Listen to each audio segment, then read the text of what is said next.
Welcome back my channel Bengali post blog Abhi. আজকের যে ভিডিওটা বানাচ্ছি এই ভিডিওটা কিন্তু ডার্বির আগের ভিডিও। আজকের সকালে বানাচ্ছি, এখন বাজে নিয়ার অ্যাবাউট 12টা নাগাদ। এই ভিডিওটা কিন্তু কোনো এডিট হবে না। এই ভিডিওটা একটু শেষ অবধি দেখবে যে Mohun Bagan east Bengal pre match কেমন কি হতে পারে। ইলেভেন নিয়ে আমি তো একটা ভিডিও বানিয়ে দিয়েছি মোহনবাগান। এখন বানাচ্ছি যে প্রি ম্যাচ একটা কে কেমন ট্যাকটিক্যালি এগিয়ে থাকবে না থাকবে এই নিয়ে একটা ভিডিও বানাচ্ছি, তাই ভিডিওটা একটু শেষ অবধি দেখবে। এবার মোহনবাগান 17 বার ডুরান্ড কাপ চ্যাম্পিয়ন, আসছে হচ্ছে 18 বার জেতার লক্ষ্যে নামছে আজকে মোহনবাগান। ইস্ট বেঙ্গল জিতেছে 16 বার ডুরান্ড কাপ, 17 বার করার লক্ষ্যে নামছে। এইবার 2023-এ লাস্টবার এরা দুজন কিন্তু ফাইনাল দেখা হয়েছিল, সেইখানে কিন্তু 10 জনে মোহনবাগান 11 জনে ইস্ট বেঙ্গলকে হারিয়ে দিয়েছিল। সেইখানে দিমি পেত্রাতোস, দিমি গড এখন মোহনবাগানে অতীত, মানে অতীত নয়, মোহনবাগানের লেজেন্ড তকমা আছে। সে এখন অন্য ক্লাবে গেছে, যাবে। সে তার গোলে কিন্তু হারিয়ে দিয়েছিল ইস্ট বেঙ্গল। আবার 2026 আবার একটা ডার্বি, এই ডার্বিতে যদি মোহনবাগান ইস্ট বেঙ্গল দুজনের দিক থেকে যদি বিচার করি, মোহনবাগান ট্যাকটিক্যালি কিছুটা এগিয়ে থাকবে আর ইস্ট বেঙ্গলের কিছুটা পিছিয়ে থাকবে। এইবার যদি বলেন প্র্যাকটিস বা এ নিয়ে বা ম্যাচ নিয়ে বা প্রি সিজন বা এ নিয়ে বা সময় পাওয়ায় সময় বেশি পেয়েছে ইস্ট বেঙ্গল। একটা ডার্বির মতো ম্যাচ যেখানে হাই ভোল্টেজ ম্যাচ, সেখানে সময় বেশি পেয়েছে ইস্ট বেঙ্গল। মোহনবাগান একটা বড় একটা জার্নি করে, বিমান জার্নি করে একটা টায়ার থরি একটু বেশি লেগেছে মোহনবাগানকে নিয়ে, আজকে কিন্তু নামবে ডার্বিতে। ডার্বিটা খুব একটা ইজি হবে না। প্রথম ডার্বি, গ্রুপ স্টেজের প্রথম ডার্বি কিন্তু মোহনবাগান জিতেছিল 1-0 গোলে শাহ আব্দুল সামাদ। সেখানে আবার ইস্ট বেঙ্গল 2023 সালে প্রথম ডার্বি গ্রুপ স্টেজের ম্যাচ কিন্তু জিতেছিল। মানে ম্যাচটা কিন্তু খুবই লড়াই হবে, তুল্যমূল্য লড়াই হবে, ঘটি বাঙাল লড়াই হবে। মোহনবাগান ইস্ট বেঙ্গল একদিকে বাঙাল থাকবে চিংড়ি, একদিকে থাকবে হচ্ছে ইলিশ। ইলিশ চিংড়ির লড়াই, এই লড়াইটা একটা সব থেকে পুরনো একটা লড়াই। সব থেকে এশিয়ার বিগেস্ট ডার্বি বলে, এশিয়ার সব থেকে পুরনো খেলা এটা, এই ডুরান। আর সব থেকে ইন্ডিয়ার সব থেকে বলবো ইন্ডিয়া ফুটবল এর সব থেকে পুরনো ম্যাচ হচ্ছে এই মোহনবাগান ইস্ট বেঙ্গল। আর পার্সোনালি ভারতের দৃষ্টিকোণ থেকে ভারতের সব থেকে ফেমাস এই ম্যাচ। সারা পৃথিবী কিন্তু এই ম্যাচটা দেখে থাকে, এশিয়ার সবথেকে ওল্ডেস্ট ডার্বি। দেখা যাক 160 যতদূর সম্ভব 30 নম্বর এডিশন, 137 নম্বর এডিশনে কে চ্যাম্পিয়ন হয়, এটাই এখন লক্ষ্য। এইবার ইস্ট বেঙ্গল দিক থেকে ইস্ট বেঙ্গল কিন্তু সেরকম বড় কোনো টিম ফেস করেনি, একমাত্র মোহনবাগান বাদে বেশিরভাগ আই লিগ স্ট্যান্ডার্ডের টিম ফেস করেছে। সেই দিক থেকে মোহনবাগান প্রথমে ইস্ট বেঙ্গল আইএসএল টিম, তারপরে দুটো ছোট টিম ছেড়ে দিন, তারপরে আবার জামশেদপুর আইএসএল টিম, এবারে আইএসএল খেলছে না, ছেড়ে টিম তুলে নিয়েছে। তারপর নর্থ ইস্ট সব থেকে tough back to back defending champion যারা ছিল তাদেরকে হারিয়েছে মোহনবাগান, কনফিডেন্স লেভেলটা একটু বেশি থাকবে। আরো সব থেকে বেশি কনফিডেন্স লেভেল বেশি থাকবে হচ্ছে এদের ডিফেন্স লাইন। মোহনবাগানের ডিফেন্স লাইন ইস্ট বেঙ্গলের ডিফেন্স লাইন থেকে অনেকটা বেটার বেটার লেগেছে। আমার পার্সোনালি বেটার লেগেছে, কেন মোহনবাগান প্রথম গ্রুপ স্টেজ ম্যাচে 15খানা গোল করেছে, একটাও গোল কনসিড করেনি। সব থেকে বেশি গোল করার টিমও এই মোহনবাগান ছিল। আর মোহনবাগানের ইন্ডিয়ান যে স্কোয়াডটা রয়েছে না, সেটা ইস্ট বেঙ্গলের স্কোয়াডের থেকে একটু বেটার অনেক, একটু ভালোই বেটার। তুল্যমূল্য team, heavyweight team Mohun Bagan. East বেঙ্গলও খারাপ নয়, ইস্ট বেঙ্গলও লড়াই করবে, এমন নয় যে ডার্বি 50-50 ম্যাচ, ডার্বি ইজি হবে ছেড়ে দেবে, মোহনবাগান হেভি টিম করেছে মানে নয়, নট ম্যাটার অফ জোক। কিন্তু তাও আমি বলবো মিডফিল্ড দিকে আসলে, মিডফিল্ড কিন্তু কন্ট্রোল যারা এই ম্যাচে করে তারাই কিন্তু বেশি জেতার দিকে এগিয়ে থাকে, এক পা বাড়িয়ে থাকে। এইবার দেখতে গেলে ইস্ট বেঙ্গল মোহনবাগান কিন্তু দুজনেই কিন্তু প্রি সিজন টুর্নামেন্ট, একটা একটা এটা কিন্তু প্রি সিজন টুর্নামেন্ট চলছে। এই টুর্নামেন্টে কিন্তু দুজনেই টাই ব্রেকার খেলে কিন্তু ফাইনালে এসেছে। ইস্ট বেঙ্গলও টাই ব্রেকার খেলে ফাইনালে এসেছে, মোহনবাগানও কিন্তু টাই ব্রেকার খেলে ফাইনালে এসেছে। কিন্তু ইস্ট বেঙ্গল সেমিফাইনালে গোল খেয়েছে, একটা গোল কনসিড করেছে।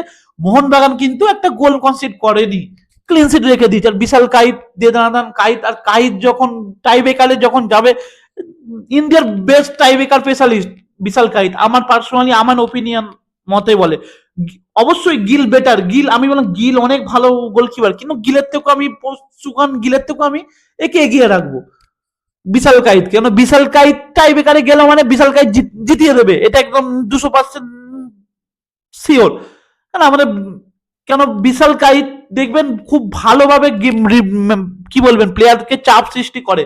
এবার গিলও করে, গিল যেটা করে সেটা কিন্তু বাইরে ফুটবলে বেশি চলে, দেখবেন ইমিলিয়ানো মার্টিনেজ এরা কিন্তু দেখবেন এ করে, একটু বলটা ছুড়ে দিল বা একটুখানি এ করলো, কিন্তু বিশাল কাইত একটু ঠান্ডা প্রকৃতির, কিন্তু ভালো, নো ডাউট বেটার বিশাল কাইত। এবার ডিফেন্স লাইন আছে, ডিফেন্স লাইনেও আমি বলবো মোহনবাগান অনেকটা এগিয়ে, কিছুটা এগিয়ে। ডিফেন্স আলবাতো, অভিষেক টেকচাম, সুভাশিস বোস এরা কিন্তু, রাহুল বেকে, আলাদিন আজারের মতো টিম প্লেয়ারকে কিন্তু পকেটে রেখে দিয়েছিল, নড়াচড়া করতে যায়নি। সেখানে দিল্লির এফসি সেরকম টিম কিন্তু নয়, Delhi FC I league standard team. Delhi FC খুব ভালো মানে বিদেশি, আলাদিন আজারির মতো বিদেশি কিন্তু খেলেনি, ফেস করেনি।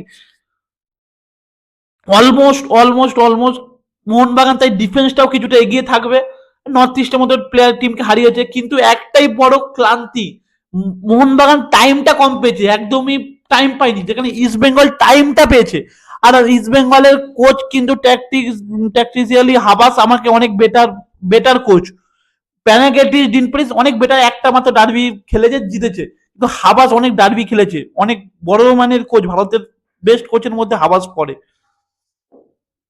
এবার হাবাসের প্লেইং স্টাইল এখন দেখবেন চেঞ্জ করেছে অনেকটা, কিন্তু আগে যেমন হারাম বল এ বল খেলতো, এখন দেখবেন টিকি টাকা ফুটবল খেলছে, নিজেকে আপডেট করেছে। আর প্যানোসের খেলা তো দুটো full back, modern full back উঠে এসে গোল করা, এটা হচ্ছে প্যানোসের ট্যাকটিস।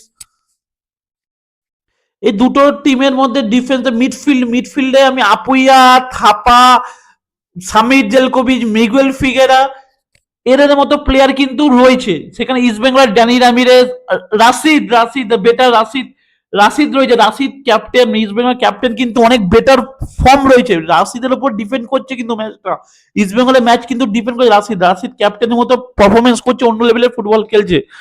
আর মোহনবাগানের মিডফিল্ডে কিছুটা পরীক্ষিত নয়, আমি মিগুয়েলকে এখনো অব্দি নামেনি, আজকে ডার্বিতে প্রথম নামতে পারে, আগের দিন নেমেছে কিন্তু সেইভাবে ছাপ ফেলতে পারেনি, যা মাঠ ছিল, মাঠ খুব কন্ডিশন খারাপ ছিল। তাহলে আমি যদি দেখতে চাই ডানি রামিরেজ রয়েছে, মোহনবাগানের বিদেশি দিকটা যদি দেখেন, মোহনবাগানের বিদেশি দিকটা, ইস্ট বেঙ্গল বিদেশি দিকটা একটু এগিয়ে থাকবে, বেশি ফিট লাগছে, রাশিদ ডানি রামিরেজ এরা একটু ফিট লাগছে, কিন্তু ইস্ট বেঙ্গল মোহনবাগানের বিদেশি আলবাতো ছাড়া আমার সেরকম কাউকে ফিট একটা লাগেনি, ম্যাকলেনান তো চরম আনফিট, এখন অব্দি ফিট হতে পারেনি জেমি ম্যাকলেনান।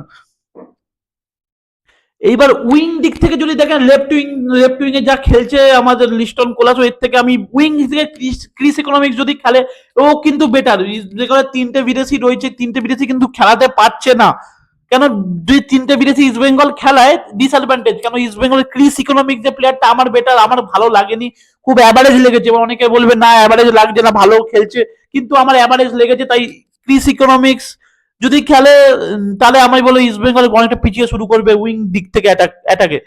সেখানে যদি বিষ্ণু খেলতো, বিষ্ণু খেললে অনেক বেটার, বিষ্ণু শুনছি চোটের জন্য ছিটকে যেতে পারে, বিষ্ণু যদি ছিটকে যায় তাহলে কিন্তু ইস্ট বেঙ্গলের জন্য খুবই বাজে দিক, মোহনবাগানের জন্য ভালো জিনিস যে বিষ্ণু ছিটকে গেছে। আমি চাই না, দেখুন আমি চাই না, পার্সোনালি চাই না যে মোহনবাগান সাপোর্ট, আমি চাই না বিষ্ণু খেলুক, আমিও চাই যে ইন্ডিয়ান প্লেয়াররা উঠুক, আরো বেটার ফুটবল খেলুক, কিন্তু ইস্ট বেঙ্গল আর মোহনবাগান দুজনেই কিন্তু যদি ব্যবধান করে দেয় তাহলে ইন্ডিয়ানরাই ঘুরে দেবে, বিদেশির থেকেও ইন্ডিয়ান প্লেয়ার এবারে ডুরান্ডে বেশি ভালো ফুটবল খেলেছে, এইটা কিন্তু ইন্ডিয়ান ফুটবলের জন্য ভালো সাইনিং, নো ডাউট। দেখা যাক কি হতে পারে। এর স্ট্রাইকার দিক থেকে মোহনবাগানের স্ট্রাইকার এখনো ফর্মে নেই, যতই বলুন আপনি, বলি বলি না ভাই জেমি ম্যাকলেনান আছে, কিন্তু ম্যাকলেনান সেই ফর্মে ধারে কাছে নেই, এখনো আনফিট, কিন্তু সেই দিক থেকে ইস্ট বেঙ্গলের এডমুন খেলতে পারে, এডমুন কিন্তু বড় মানের প্লেয়ার, একটা বিদেশির সমান, জেসান্টিকেও কিন্তু খুব ইয়ং প্রসপেক্টার ভাই সাহেব, খুব ভালো খেলছে। স্ট্রাইকার দিক থেকে আমি ইস্ট বেঙ্গলকে এগিয়ে রাখবো, মিডফিল্ড থেকে আমি মোহনবাগানকে এগিয়ে রাখবো, ডিফেন্স থেকে আমি মোহনবাগানকে এগিয়ে রাখবো, গোলের দিক থেকে আমি গোলকিপার দিক থেকে আমি মোহনবাগানকে এগিয়ে রাখবো। এইবার ইস্ট বেঙ্গল যেগুলো ফেস করে, যাদেরকে ফেস করে তারা আই লিগের স্ট্যান্ডার্ডে, মোহনবাগান যারা ফেস করে তারা আইএসএল স্ট্যান্ডার্ড, তার মধ্যে নর্থ ইস্ট ডিফেন্ডিং চ্যাম্পিয়নকে ফেস করেছে, এদিকে কনফিডেন্সটা অনেকটা বেশি থাকবে। যাই হোক সেরকম খুব একটা দেখা যাক তুল্যমূল্য লড়াই হবে, কেউ 17 থেকে 18 করার চেষ্টা করবে, কেউ 16 থেকে 17 করার চেষ্টা করবে। 23-এর বদলা ইস্ট বেঙ্গল নিতে পারে নাকি দেখা যাক। মোহনবাগান নতুন ভাবে আবার চ্যাম্পিয়ন 18 নম্বর চ্যাম্পিয়নটা তুলতে পারে না এই ঘরে, এটাই এখন দেখার। এই অবধি আমার ভিডিও যদি দেখে থাকো, ভিডিও লাইক করো, চ্যানেল সাবস্ক্রাইব করো, সঙ্গে বেল আইকন ক্লিক করে রাখো নতুন ভিডিও পাওয়ার জন্য। টাটা।